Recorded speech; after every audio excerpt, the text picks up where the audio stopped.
মদিনায় ইন্তেকাল করার চাইতে বড় সৌভাগ্যের জিনিস আর নাই। তাই রাসূল সাল্লাল্লাহু আলাইহি সাল্লাম বলেছেন, মদিনায় কষ্ট সহ্য করে মদিনায় থেকে যে পারে সে যেন মদিনা থেকেই ইন্তেকাল করে। কারণ যে মদিনা ইন্তেকাল করবে তার জন্য আমি সুপারিশ করব এবং সাক্ষ্য দিব। আর তিনি আরও বলেছেন, মদিনায় কষ্ট সহ্য করে এবং মদিনায় টিকে থাকার পারার জন্য কিয়ামতের দিন সে সুপারিশ করবে এবং সম্পূর্ণ নিরাপদে হাশরের ময়দানে উঠবে। সুবহানাল্লাহ। বিসমিল্লাহির রাহমানির রহিম। আসসালামু আলাইকুম।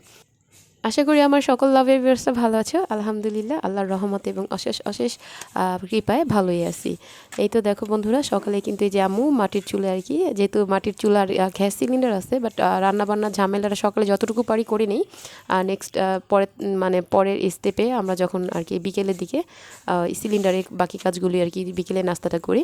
এই তো দেখো আলু সিম ভাজি করা হয়েছে, আর হচ্ছে মিষ্টি কুমড়া ফুলকপি দিয়ে ভাজি করা হয়েছে, আর হচ্ছে এই যে রুটি আর পরোটা তৈরি করতেছে। এর পাশাপাশি নূর উঠে গেছে, যখন উঠছে তখন নানা এখানে একটু কাজ করতেছিল।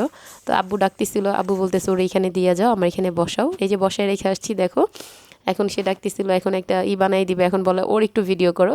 আব্বু বাচ্চাদের অনেক আদর করে, বিশ্বাস করে এত আদর। আর শুধু নিজের সন্তান বা নিজের নাতি বলতে কথা না, প্রত্যেকটা বাচ্চাদের ক্ষেত্রে বড়দের ক্ষেত্রে তার কথা ব্যবহার অমায়িক।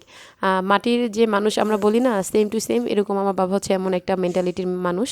মনে করো তার ভিতরে কোনো প্যাচগোছ কোনো কিছু নেই, সাদাসিধা একটা মানুষ, সব সময় সঠিকভাবে সঠিক সিদ্ধান্ত অনেকভাবে নেয়। কি বলবো, এক কথায় যেটা হচ্ছে আমার বাবা হচ্ছে একটা সাধারণ মানুষের মধ্যে কোনো নির্ভেজাল, এত ভালো একটা মানুষ আসলে হয় না। সবাই এতভাবে তাকে ভালোবাসে, বিশ্বাস করে শুধু তার কথার ভালোবাসার কারণে।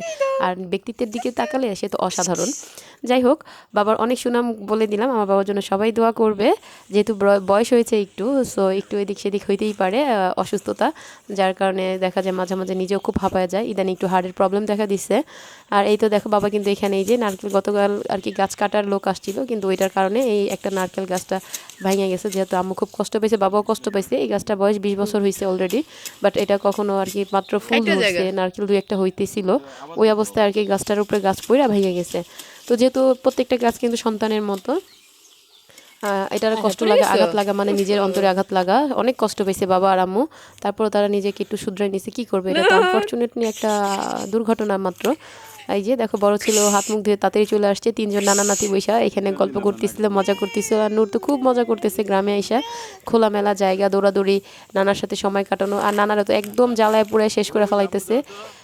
এই যে তিনজনে বৈশা মনে করে এখানে মজা করতেছিল। আমি একটু, বাবা বলতেছিল, আব্বু বলতেছিল একটু ভিডিও শ্যুট করো, বাট আমি যে ভিডিও করে এগুলো তারা এত কিছু বুঝে না। ওর বাবাকে পাঠাইবা, দেখবো যে কি করতেছে নানার সাথে। এই আব্বু শুধু একটা কথা, আব্বু মনে করে একটু নদীতে গোসল করতে গেলো, বলে মোবাইলটা নিয়ে আসো আমার সাথে সাথে, একটু ভিডিও করো। ওর বাবাকে পাঠাই দেবো নূর আব্দুল্লাহ কি করতেছে। আব্বু আমার থেকে আমার বাবার কিউরিসিটিটা একটু বেশি। যাই হোক, আর যেহেতু আমি ভিডিও করি, ভিডিও আকারে সব কিছু আর কি শ্যুট করে দিয়েছি, তাই বাবাকেও একটু একটু করে কপি পাঠিয়ে দিছি। এই তো আম্মু এখন চুলা একটা একটা করে রান্নাবান্না করতেছে, আমি সব দিক থেকেই দেখতেছি। আর পাশাপাশি সব কিছু হেল্প করতেছি, কিছু কাজ নিজেও করতেছি, কিছু কাজ আম্মু করতেছে। যেহেতু এখানে আসি একসাথে হেল্পিং হ্যান্ডের মতো দুজনের জন্য সহযোগিতা করি, যাতে তাড়াতাড়ি হয়। আর মানুষ যেহেতু কম বেশি যাই হোক, এখন একটু বেশি, তার আগে ছিল তিনজন, এখন আমরা তিনজন, 6 জন মানুষ, যতটুকুই রান্না হয়। আর এটা কিন্তু এক চুলায় রান্না হচ্ছে, 2 চুলায় না। তো আম্মুর রান্নাবান্না প্রায় অনেকটাই শেষ করে আম্মুর ঘরের কাজগুলো কমপ্লিট করে নিয়েছে। আজকে ঘরে কোনো কাজ দেখাচ্ছি না, অফ ক্যামেরায় সব কিছু করে নিয়েছি। যেহেতু বাবা বলছে ছেলে গোসল করবে, ছেলেদের নাতিদের গোসল করবো, নিয়ে আসো মোবাইল, এই যে নিয়ে গেলাম। না ওইখানে কাজ করে রেডি হয়ে নিয়েছিল। আর এই তো নামার প্রস্তুতি নিচ্ছে। আর নূর আব্দুল্লাহ কিন্তু এখানেই বসে আছে। আর অনেক কথা বলতেছিলাম ভিউয়ার্স, যারা আমার নতুন পুরান বন্ধুরা আসো, তোমাদের কাছে একটাই রিকোয়েস্ট, একটা লাইক দিয়ে ভিডিওটা কন্টিনিউ করার চেষ্টা করবো। আশা করি প্রত্যেকটা পরিবেশ, প্রত্যেকটা সিচুয়েশন, প্রত্যেকটা মুহূর্ত তোমাদের কাছে খুবই ভালো লাগবে। গ্রামের পরিবেশটা কিন্তু অসাধারণ লাগে, জানি না কার কাছে কেমন লাগবে, কারণ এটা খোলামেলা লাইফ আর একটা লিডিং করার জন্য খুব ভালো একটা স্পেস, যেখানে আসলে সময় প্রত্যেকটা জিনিসের দিকে তাকালে না খুব ভালোই লাগে। নেচার একটা জিনিস, চোখের একটা তৃপ্তি, মনের একটা প্রশান্তি আসে এই পরিবেশটায়। আর যেহেতু গ্রাম, আমার বাসার থেকে দাঁড়িয়ে থেকে গেট থেকে কিন্তু নদীটা দেখা যায়, খুব ভালো লাগে। নূর কিন্তু নদীতে খুবই ছোটোবেলায় যখন আরেকবার আসছিলাম, নূর তখন কতটুকু মোটামুটি বুঝে, সে কিন্তু মনে করে পানি এত পছন্দ করে। এই দেখো না, উঠতেই চায় না, পানিতে নামলে এত কান্না করবে।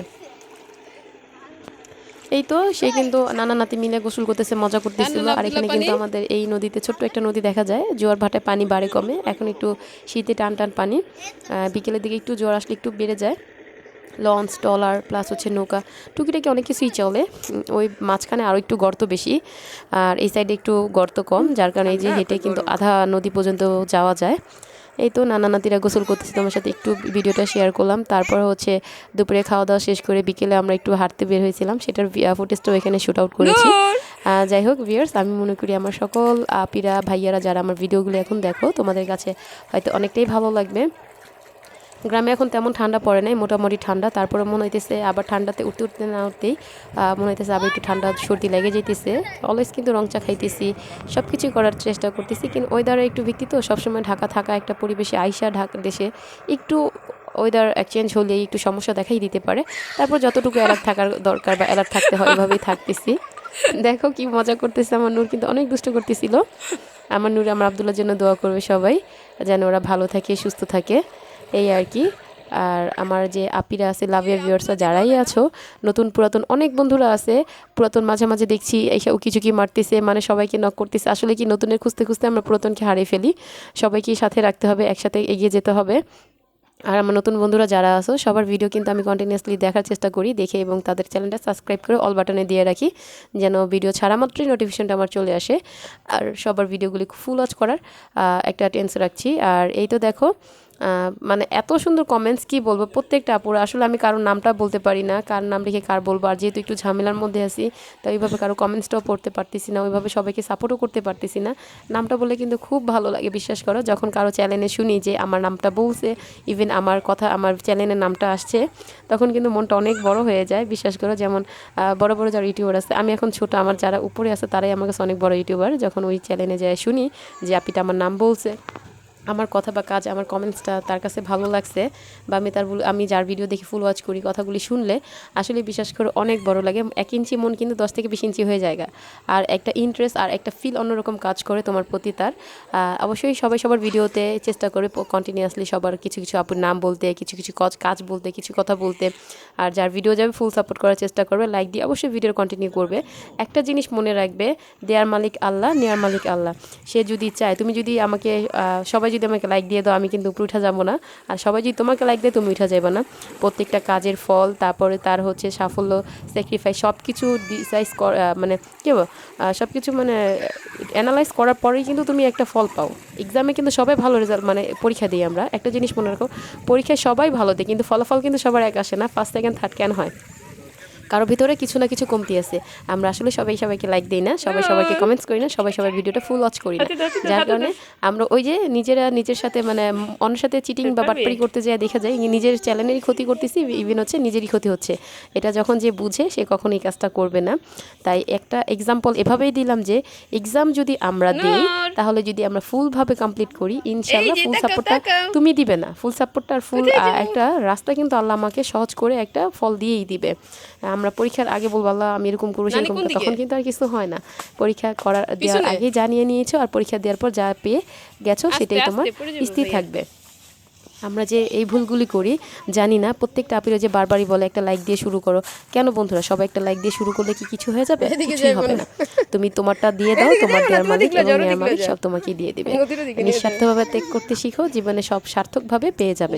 এটাই হচ্ছে জীবনের সার্থকতা। কিন্তু আমরা মেয়েরা যারা আছি সব কিছু সহজভাবে নিতেই শিখিনি, নিতেই শিখছি সবাই হয়তোবা।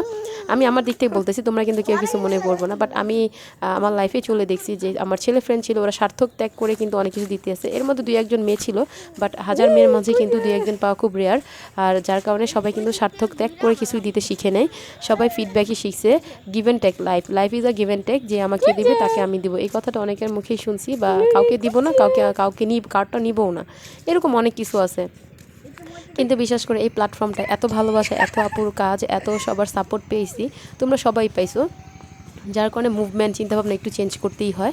আর সবাইকে ওভাবে সাপোর্ট করে যাও, দেখে যাও। আমি আর কিছু বলবো না, হয়তো তোমরা আবার রাগ করবে, আপু একটু বেশি বলে ফেলছে। বেশি না, বিশ্বাস করো, আমরা মেয়েরা এরকমই হই। একটা নারীর গুণ, একটা নারীর ভালোর কারণ, একটা নারী কিন্তু সব পারে। নারীর ভূমিকা প্রত্যেকটা পারে পদক্ষেপে আছে। একটা নারী যেমন গড়তে পারে, একটা নারী তেমন ভাঙতেও পারে। আর কিছু বলবো না বন্ধুরা, আমাদের কাজ আর সব কিছু খাওয়া দাওয়া শেষ করে বিকেলে একটু রেস্ট নিয়ে এই যে দেখো নদীর পাড়ে আসছিলাম। নূর কিন্তু রেডি হয়ে আসছে, হাঁটতে যাইবো। প্রচুর পেইন দিতেছিল যে আম্মু ওইখানে মানে ও দেখাই দিতেছে এদিকে না গেলে ওদিকে কান্না করবে, ওদিকে না গেলে এদিকে কান্না করে। মানে সে হচ্ছে রাস্তার মেঠো পথে মানে সোজা হাঁটবে, সে বুঝে রাস্তা কোনটা, সে কারো বাড়িতে যাইবো না, কারো ওইদিকে গলি গলি চিপায় যাইবো না, সে শুধু সোজা রাস্তা ধরে হাঁটতে চায়। দেখো জোয়ার আর ভাটা কিভাবে এখানে আস্তে আস্তে এই যে নদীর কিনারগুলি ভাঙছে। এটা নদীর ধর্ম যে ও এভাবে এসে ভাঙা নিয়ে যাবো, আরেক দিক দিয়ে গইরা দিয়ে যাবো। যাই হোক বন্ধুরা, অনেক কথা বলে ফেলেছি। সবাই ভালো থাকবে, সুস্থ থাকবে। আর আমার নূর সোনা ওই যে অর্ধেক রাস্তা ঘুরে আসছে, এই জন্য সে কান্না করতেছে।